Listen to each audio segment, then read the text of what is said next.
बार एक नवयुवक सत्संग में बैठा हुआ था। सत्संग में उसने ये बात सुनी कि जो जैसा कर्म करता है उसे वैसा फल प्राप्त होता है।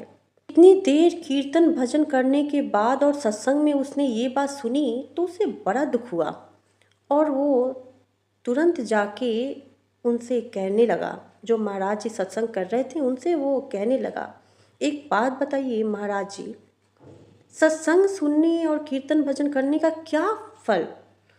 यदि जो कर्म किया जाएगा उसी का फल भोगना है तो फिर सत्संग, ये पूजा पाठ, इससे क्या फ़ायदा? सत्संग में आके बैठने से मुझे क्या लाभ?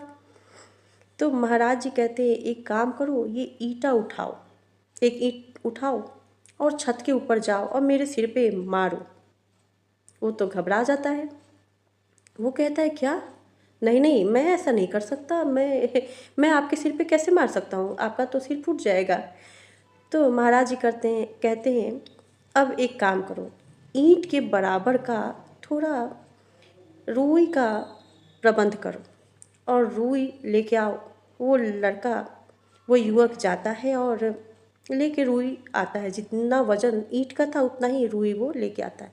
फिर महात्मा जी उस रुई की पोटली बनाते हैं और बना के कहते हैं, अब एक काम करो, इस पोटली को छत के ऊपर लेके जाओ और मेरे सिर पे मारो।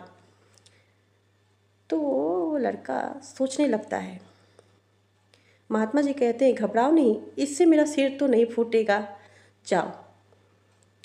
लड़का जाता है और ऐसा ही करता है। फिर वो महात्मा जी के पास आता है और कहता है, मुझे बात समझ में नहीं आ रही, मेरे प्रश्नों का आप उत्तर नहीं दे रहे, ये क्या करवा रहे हैं आप मुझसे?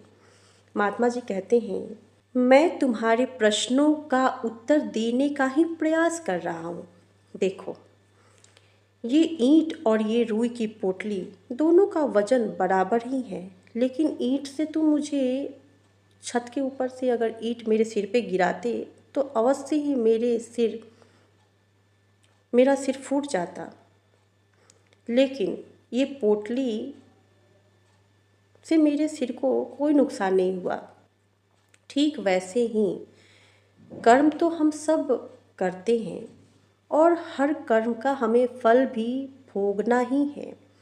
यदि हमसे गलत बुरा कर्म हो रहा है या हो गया है गलती से, तो सत्संग सुनने से, कीर्तन करने से, भगवान के शरण में आने से वो हमारे गलत कर्मों का फल भी ठीक वैसे ही हो जाता है जैसे वो रुई की पोटली।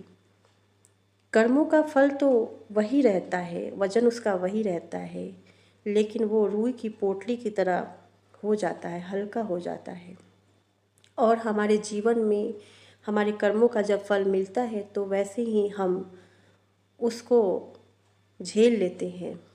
भगवान के नित्य भजन कीर्तन करने से और सत्संग करने से यही फल प्राप्त होता है। आई बात समझ में? वो लड़का सारी बात समझ जाता है और संत के चरणों पे गिर पड़ता है।